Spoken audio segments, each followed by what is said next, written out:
نستا شاه محمود قریشی د امریکا مرداباد ناره ولګي زه به ومنم ستا شهباز ګل د امریکا مرداباد ناره ولګي زه به ومنم ستا په کابینه کې معید یوسف دا د امریکای شهري و ستا په کابینه کې ندیم بابر دا د امریکای شهري و ستا په کابینه کې د سټیټ بینک گورنر رضا باقر د امریکای شهري و ستا په کابینه کې د فواد چودھری خپل اپلیکیشن د امریکای په امبیسی کې پروت دی چې ماته گرین کارت راکړي ستا په کابینه کې د شاه محمود قریشي زوی د جان کیری ذاتي ملازم دی د امریکای دا امریکا د امریکای شناختی کارت هولډرز خلک هغه ستا سره په کابینه کې ناست دي دا کارت ستا په پاکستان کې نور نه چلیږي دا دروغ مه وایه دې خلکو ته ته چې د امریکای دشمن یې او ته چې د امریکای مخالف یې نو تا ته چې خط راغی په 7 تاریخ باندې تا ته خط راغلی دی هغې نه وروستو 40 ورځو پورې ستا حکومت و تا د امریکای د امبیسی نه به احتجاج کړی و تا به د امریکای سفیر راغوښتلی و وزارت خارجه ته تا به احتجاج کړی و تا به د امریکای نه د پاکستان سفیر واپس راغوښتلی و تا به احتجاج کړی و ستا په کابینه کې 11 د امریکای نیشنلټي هولډرز ناست وو تا به هغې ته ویلي چې خپل گرین کارډز اوسلوئ خپل د امریکای شهریت ختم کړئ ما به منلی و چې ته د امریکای دشمن یې او ته د امریکای مخالف یې ته د امریکای د ټولو نه لویه چمچه یې ته امریکای په پاکستان باندې مسلط کړی یې ستا په باره کې ویلي شوي چې لک افټر اور بوای ستا په باره کې ویلي شوي چې دا د قادیانیانو د هغې د مسلمان جوړولو دپاره په پاکستان باندې مسلط شوی دا د هغې یو پټ او د هغې یو چمچه او د هغې یو ایجنټ دی ته هغه سړی یې چې تا په پاکستان کې د عاطف میا قادیاني د مسلط کولو دپاره برسرعام اعلان کړی قربان شم او زار شم د ختم نبوت د مجاهدینو نه چې ته په دې خپله منصوبه کې ناکام کړلی وروستو کړلی نعرې تکبیر نعرې تکبیر جمعیت علماء اسلام جمعیت علماء اسلام خو یاد ساته دا کارډونه دې نن نور دلته نه چلیږي انشاءاللہ اس ہر سمت مچلتی کرنوں نے اب سونے شب غم توڑ دیا اب جاگ اٹھے ہیں دیوانے دنیا کو جگا کر دم لیں گے انشاءاللہ اس دن اور دا کارډونه دلته نه چلیږي زما د صبر امتحان ماخلا د جمعیت علماء کارکن چینل د پیریانو کور تک کاڼي ویشتل دي دا به بیا برداشت نه کړي وروستو ګورئ جمعیت علماء اسلام کارکن چینل دا د سرو مچو ګپ ته لاس ورغځول دي وروستو به یې برداشت نه کړي ګوره یاد ساته مونږ پرامن خلق یو خو دا هم یاد ساته چې مونږ په مدرسه کې د امینه امنو ګردان نه دی یاد کړی د ضربه یضربو ګردان مو یاد کړی دی مونږ ګوره لس کاله د ضربه ګردانونه کړي دي مونږ پرامن خلق یو زمون د صبر امتحان دا به نور نه اخلی د جمعیت علماء اسلام د کارکنانو د ګریوان نه لاس ور وباسئ د جمعیت علماء اسلام د کارکنانو خلاف ستاسو ټولې منصوبې په هغې کې پشا شئ ورنه د کور په ګوټ کې به درته هم د پټېدلو ځای نه میلاویږي انشاءالله العزیز جمعیت علماء اسلام منگ دا تحیہ کرنا خون دل دے کر نکھاریں گے رخ برگے گلاب ہم نے گلشن کے تحفظ کی قسم کائی ہے منگ اللہ پزمکنن دل تحلفی وعدہ کو دے خپلو قائدین سرا من قسم خروپ اللہ باندے من بدا سنت رسول و دا شاعر اللہ تحفظ کو انشاءاللہ العزیز لا سراسر اچت کے ایمانی جذبے سروا انشاءاللہ ایمانی جذبے سروا انشاءاللہ ایمانی جذبے سروا انشاءاللہ من بدا مساجد دا حرمت تحفظ کو انشاءاللہ من بدا سنت رسول دا تحفظ کو انشاءاللہ من بدا گرو دا پگلو تحفظ کو انشاءاللہ من بدا علماء دا عزتونو دا ناموس تحفظ کو انشاءاللہ ہم ہیں خاموش کہ درہم نہ ہو عالم کا نظام اور یہ بزدل سمجھتے ہیں کہ ان میں طاقت فریاد نہیں اے خاک نشینو اٹھ بیٹھو وہ وقت قریب پہنچا ہے جب تخت گرائے جائیں گے جب تاج اٹھا لے جائیں گے بس مگنا مرمی مگنا مرمی مگنا گنا ستا دستر گو خار بشما داسی کمزورے میں مگنا منگ دخپل قیادت داغی ہر حکم ته لبیک وایو منګه دا ملکن ڈویژن RPO صاحب تا او کمشنر صاحب تا دا گزارش کو او د دې عظیم الشان اجتماع په وساطت باندې د جمعیت علماء اسلام خیبر پختونخوا په دیهات باندې کمشنر صاحب ته گزارش کوم آل DCs آف ملاکن ډیویژن هغوی ته د خپل طرف نه نوټس جاری کا هغوی ته د خپل طرف نه لیټر جاری کا چې د جمعیت علماء اسلام د کارکنانو او د قائدینو تحفظ انشور کی آل ACs چې څومره اسسټنټ کمشنرز دي هغوی د خپل کنسرن پولیس سټیشنز چې څومره خپل متعلقه SHO صاحبان دي هغوی ته دا هدایات جاری کی چې کله هم د دغه بلوایانو او د دغه غونډګانو د هغې احتجاج وي پروګرام وي او ریلي نو چې کم از کم د هغې نه جومات محفوظ وي د خلکو امن ترنه محفوظ وي د خلکو عزت ترنه محفوظ وي د خلکو پګړۍ ترنه محفوظ وي دا تحفظ ما ته راکول دا د دې سټیټ او د دې ریاست ذمه داري ده موږ له د ډاکټر امجد صاحب داغه بقایا سلور ملزمان د دې کیس جلد از جلد گرفتارول پکار دي من انتظامیه من RPO صاحب او کمشنر صاحب ته دا وایو که دا ملزمان جلد از جلد گرفتار نشو او دا قرار واقعي او دا کفر کردار ته ونه رسېدل هغه ورځ لرې نه ده چې ستا د دفتر په ګیټ به د تکبیر نارې غږېږي انشاءالله هغه ورځ لرې نه ده او هغه به داسې نه وي بیا هغه به داسې نه وي بیا یاد ساتئ هغه به د ملکن ډیویژن د ګوټ ګوټ نه په هغې کې کارکنان راځي ما د انصار الاسلام زیړې وردۍ لا په صندوق کې نه دي کېښودلي یاد ساتئ موږ برګې ډنډې هغه لا وچې کړي نه دي هغه اوس هم په تیلو باندې غوړې پرتې دي موږ بیا هغې خلکو ته دا ویل غواړو زموږ د صبر امتحانات ما اخلئ موږ انتظامیې ته دا اپیل کوو د جمعیت علماء اسلام ملاکن ډیویژن د طرف نه ورته دا اپیل کوو جل از جل موږ ته دا ملزمان دا تاسو حاضر کړئ دا سازش دی دا سیاسي سازش دی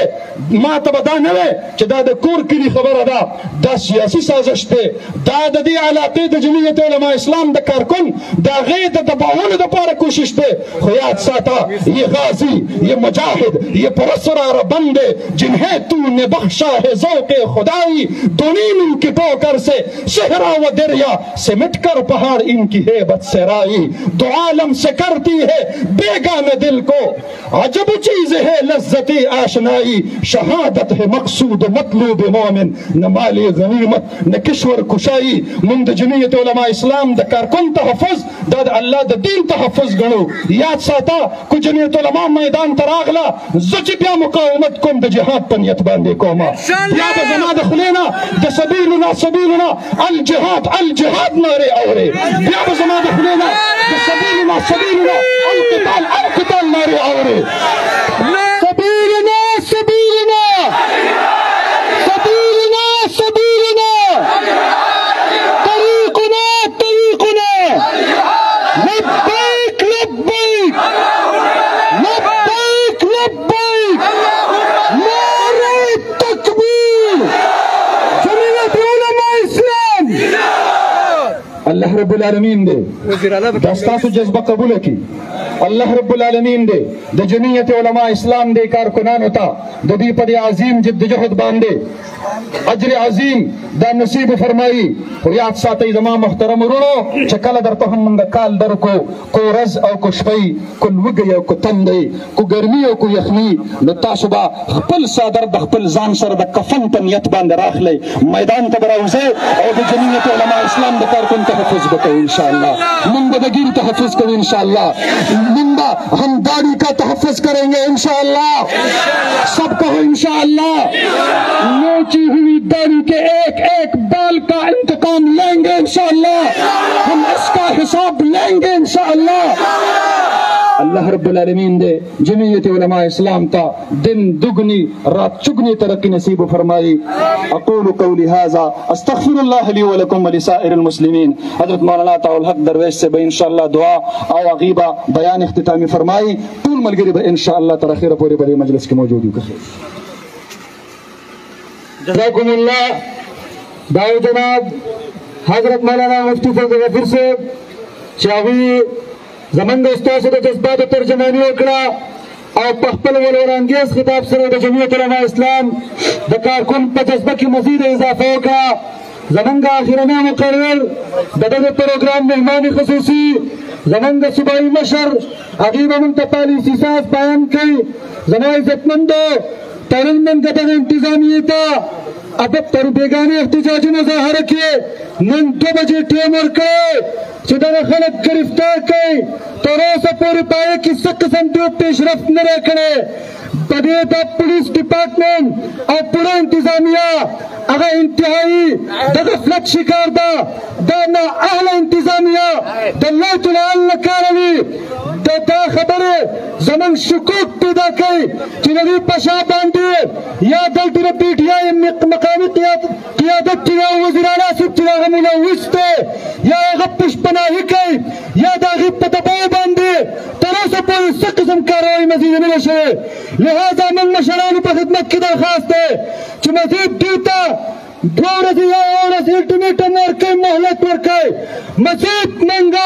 زموږ د صبر پیمانه له برید شوې ده. زموږ د صبر امتحان دي دا خلک نه اړي. موږ ته دې حکم وکړي چې موږ په خپله باندې د دغه دهشتګردو غونډګانو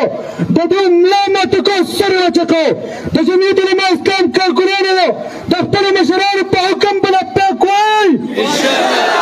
دا اخرنی مقرر د دغې جلسې او د دې پروګرام مهمان خصوصي مرد درویش، مرد قلندر،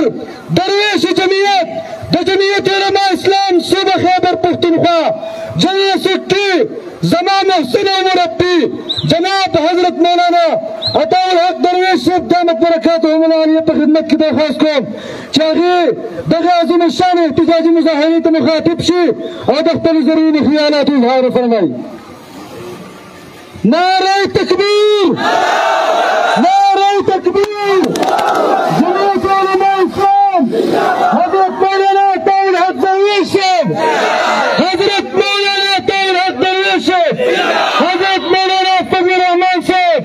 حضرت مولانا مفتی فضل غفور صاحب، جناب حاجی جلیل جان صاحب. نعرہ تکبیر.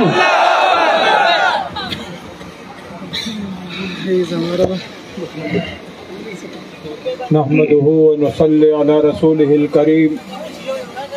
أما بعد فأعوذ بالله من الشيطان الرجيم. بسم الله الرحمن الرحيم. وقاتلوهم حتى لا تكون فتنة ويكون الدين كله لله. صدق الله مولانا العظيم. انتہائی معزز و محترم جناب صدر مجلس حضرت مولانا فتحت اللہ صاحب او دغه عظیم او دغه مقدس مظاهره مهمانان خصوصی حضرت مولانا مفتی فضل غفور صاحب، انتہائی معزز و محترم الحاج عبدالجلیل جان صاحب،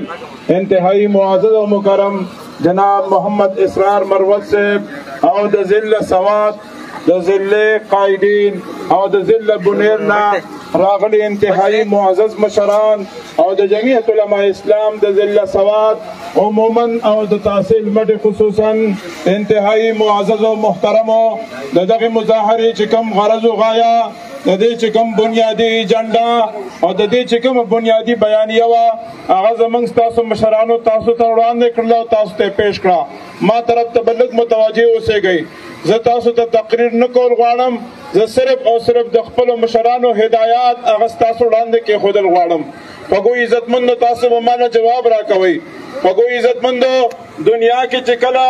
باطل د نمرود په شکل ښکاره کېږي نو بیا حق د چا په شکل کې راځي؟ چې کله دنیا کې باطل د فرعون په شکل ښکاره کېږي بیا د حق د چا په شکل کې راځي؟ او چې کله دنیا کې باطل د ابو جهل او د ابو لهب په شکل کې راځي نو بیا حق د چا په شکل کې ښکاره کېږي؟ او خوږو عزتمندو چې کله په ملک خداداد پاکستان کې باطل د عمران خان په شکل راوځي نو بیا ورته حق د چا په شکل کې ښکاره کېږي؟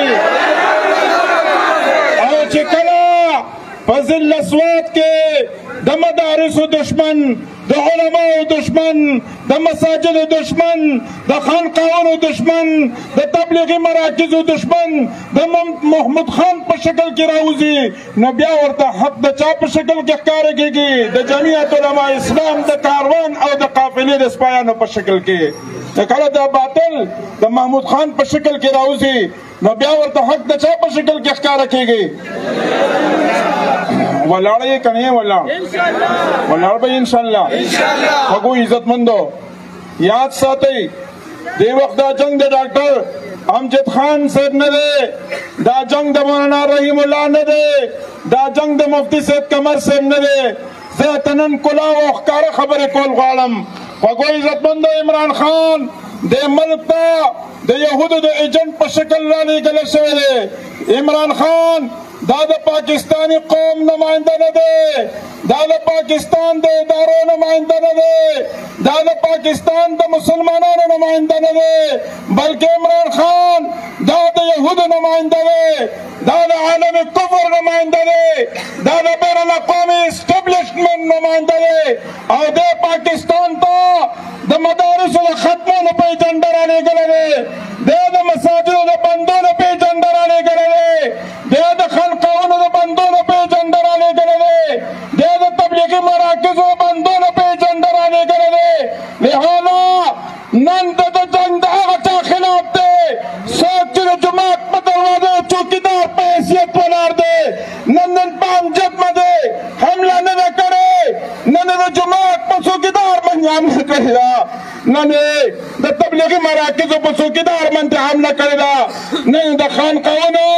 په چوکیدار باندې حمله کړې ده. نو خوږو عزتمندو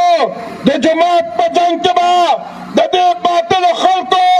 مقابلې ته او سر قربانولو ته تیار یې که نه یې تیار؟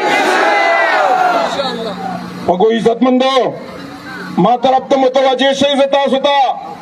نن د جمعیت علماء اسلام د مرکزي قیادت پالیسي او هدایات بیانوم. خوږو عزتمندو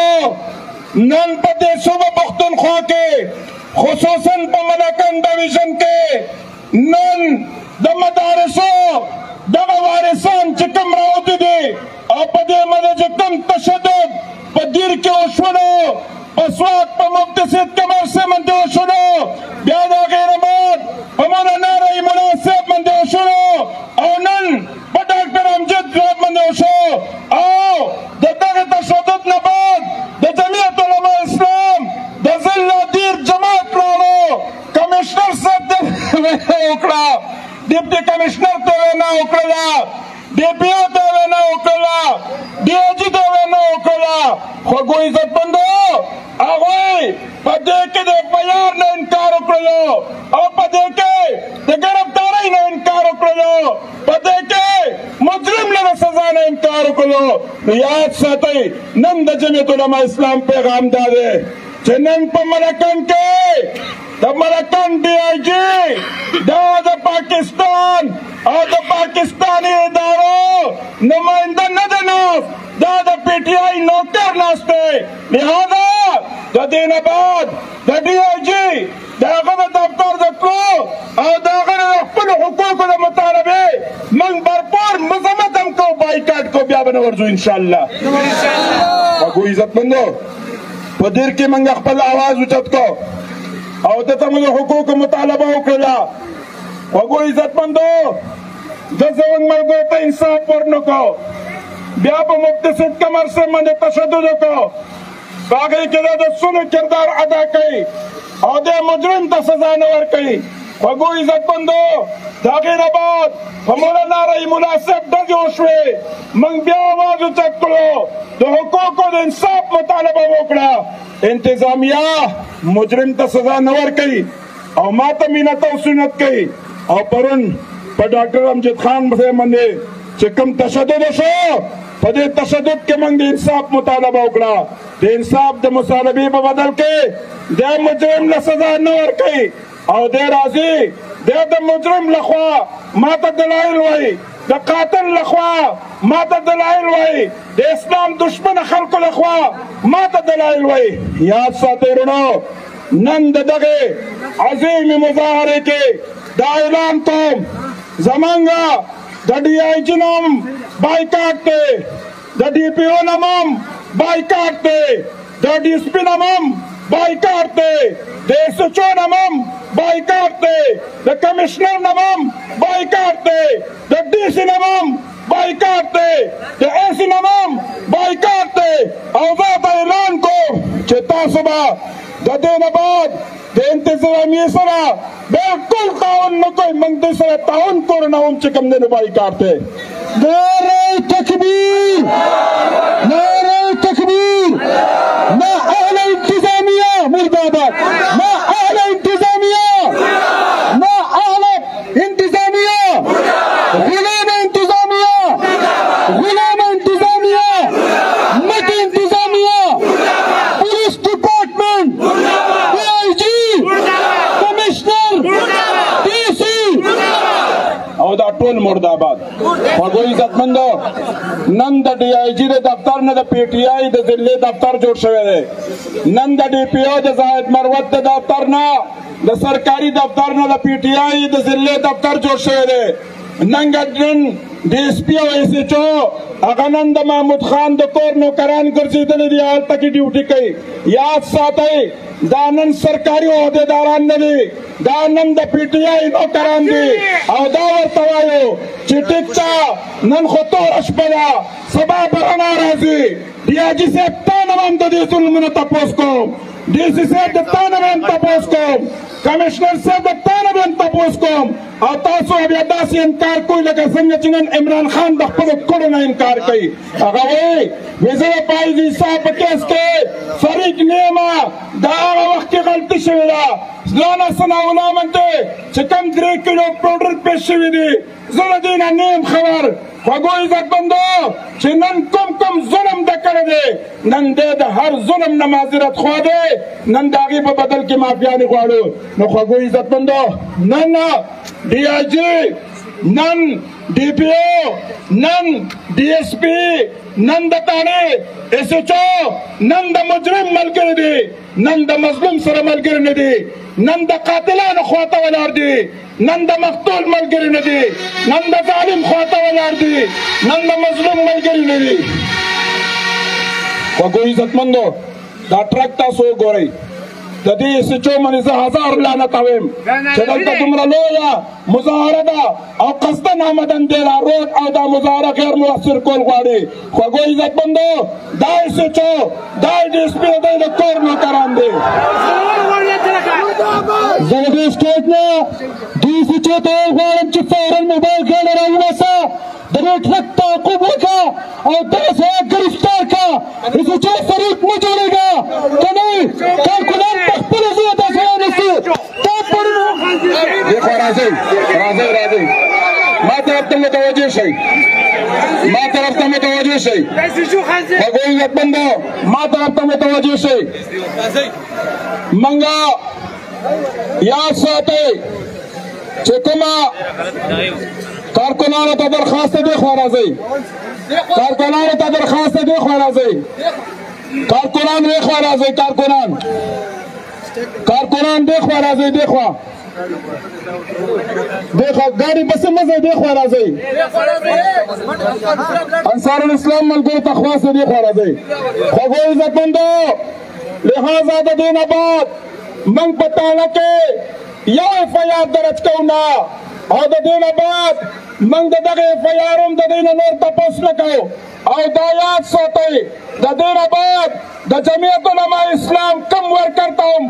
چا هم لاس واچولو د هغوی مرۍ ته ورپرېوځئ د دغې بدامنۍ ذمهوار به موجوده کمشنر او ډي سي او اے سي موجوده ډي آی جي موجوده ډي پي او موجوده ډي اس پي او ایس ایچ او به دغې بدامنۍ ذمهوار وي او دغه وزیر اعلی د پسواد کې او په ملکن کې د بدامنۍ بنیاد کېښودلو لهذا چې کم جنګ ده جوړ کړلو کم اور دو کرلو سبا ورځې د دې جنګ او د دې اور ذمهوار به چې کوم دی نو دا به محمود خان وي خو یاد ساتئ ورونو که چېرته محمود خان د مدارسو په دشمنۍ کې د امجد ګریبان ته لاس اچوي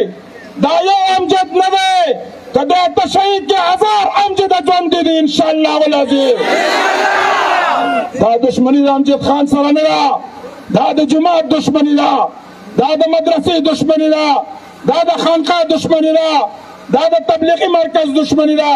لہذا په دې دشمنۍ باندې که زه مړ شم ځان ته شهید ویم او زما مور او پلار په دې باندې فخر کوي انشاءالله العظیم. خوږو عزتمندو دا اعلان هم واورئ چې که چا هم د جمعیت علما اسلام کارکن ته لاس واچولو په شریکه ورځئ ګریوان ته ورله پرېوځئ چې په بدل کې د پی ټي آی او د محمود خان نوکران ډي ایس پي او ایس ایچ او ډي پي او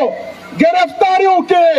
تاسو به د مفتي محمود د کاروان سپایان نه یو چې تاسو د ضمانت لپاره درخواست ورکولو. نعره تکبیر، لبیک لبیک، قاعده اشاره کوه، قاعده اشاره کوه،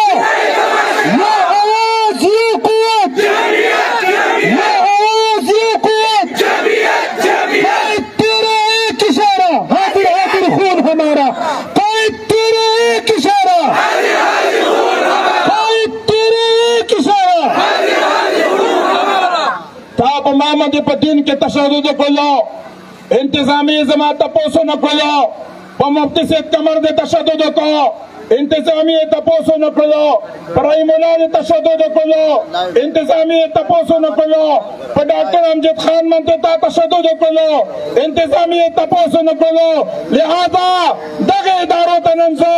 د دغې عظیمې مظاهرې په وساطت دا خبره کول غواړم چې نور ته زما تاوان مه کوه. زه به د خپل ظلم نوټس په خپله په خپلو لاسو اخلم او زه بیا ثابتوم چې زه خپل بدن اخیستی شم او که نه شم اخیستلی.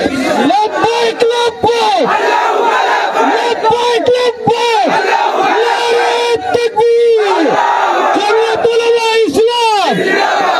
خوږو عزتمندو قائد ملت اسلامیه بیګا ماته هدایات راکړي دي او دا راته ویلي دي چې د ذل اسواد د مفتي محمود د کاروان او د قافلې سپایانو ته دا پیغام ووایه چې د اختر نه فوراً بعد زه به د دغې ظلم او د دې تشدد د دې تپوس د پېښور په خاوره باندې د یو عظیم الشان اجتماع په شکل کې تحریک په شونې کوم او د دې تپوس په زه چې کوم نه کوم انشاءالله. نو هغې دپاره به تاسو نن نه محنت شروع کوئ انشاءالله. دا تحریک به د محمود خان د مساجد او د مدارسو د دشمنۍ خلاف تحریک به اوچتېږي انشاءالله العظیم او دی به شکست خوري انشاءالله او دی به رسوا کېږي او ذلیله کېږي به انشاءالله. هغوی عزتمندو د اختر نه بعد دغه تحریک به د قائد ملت اسلامیه په سربراهۍ کې شروع کېږي. د دې لپاره هم د نن نه چې کوم دنه تحریک شروع کوي په سوات کې شروع کوئ به انشاءالله. رسو کېږئ خو به نه، یارېږئ خو به نه. مولانا صاحب ویلي دي چې زما د کاروان او د قافلې سپایي به هغه وي چې هغه به د یارېدلو خوا ته هم نه تېر شوی، د هغه خوا ته به د یارې هوا هم نه وي تېره شوې. او انشاءالله العظیم زه نن پی ټي آی ته د پی ټي آی مشر عمران خان ته او زه دلته د عمران خان چې کومه چمچه او ایجنټ محمود خان ته دا وایم که ستاسو به پلار کې میماني سبا تاسو یو ځل بیا د جمعیت علما ورکر ته لاس واچوئ، بیا به تاسو خپل حشر وګورئ. هغه مثالي سزا به درکوم چې په ټوله دنیا کې به مثال ګرځوم انشاءالله. نعره تکبیر، یا آواز یا قوت، بی شرم بی حیائی، بی شرم بی حیائی، گونیازی،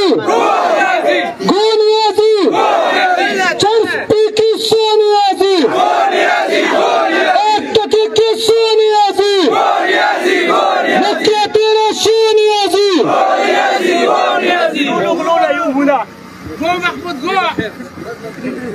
خوږو عزتمندو لہذا زه تاسو ته هدایات جاری کوم د دې نه بعد د ایس ایچ او تاڼې ته سرکاري تاڼه مه وایئ، دا ورته د پی ټي آی دفتر ورته وایئ.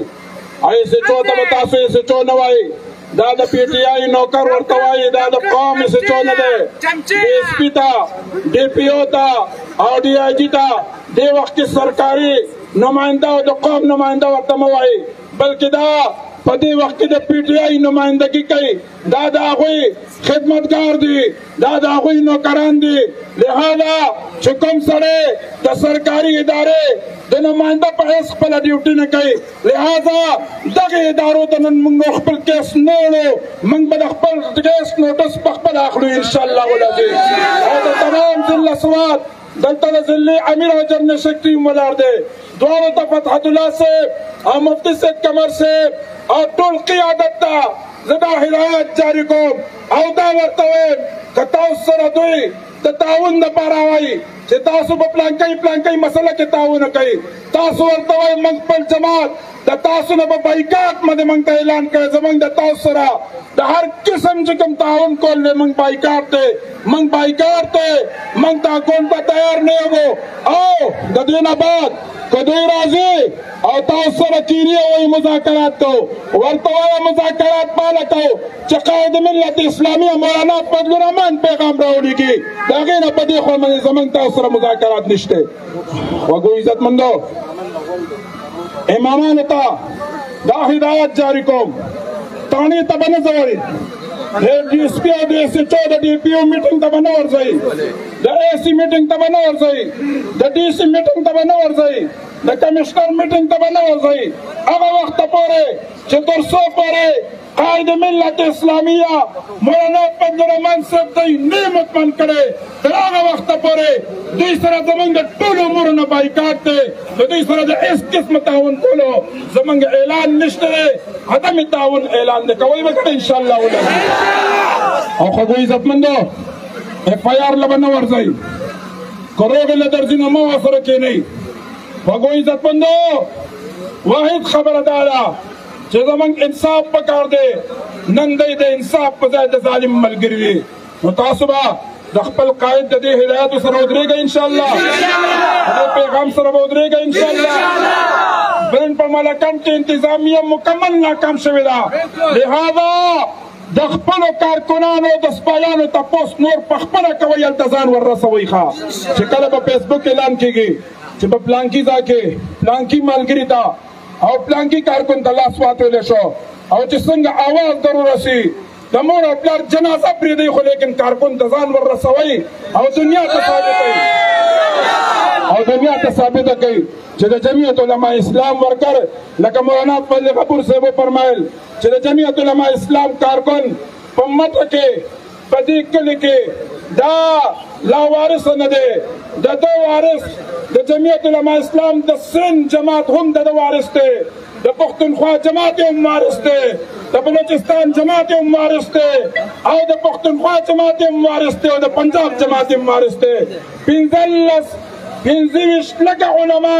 دا د دې کارکن وارثان دي، او د دې تپوس هغوی کولی شو، موږ به تپوس کوو انشاءالله ولګي. او زه دا اوس ویم چې د ډاکټر امجد خان، د مفتی صاحب قمر او د رحیم الله، د مولانا محسن ددیر د دې د مدرسې تپوس چې دی نه کوي، نو اوس پې موږ په خپله شروع کوو انشاءالله ولګي. الله رب العزت دې تاسو ښاد او آباد، خوشحاله، عزتمند، کامیاب او کامران، او په هر میدان مو الله رب العزت سربالا لرئ. اوس هدایات دا دي چې په امن طریقې سره خپلو کورونو ته به چې کوم دی نه خورېږئ په دعا سره، او بیا چې کله جمعیت علماء اسلام آواز وکړي او اعلان وکړي، په یو اعلان باندې به هر څه پرېږدئ او هغه متعلقه ځای ته به راځئ چې کوم ځای کې د جمعیت علماء اسلام قیادت آواز کړی، راځئ به انشاءالله. الله مو ښاد او آباد، خوشحاله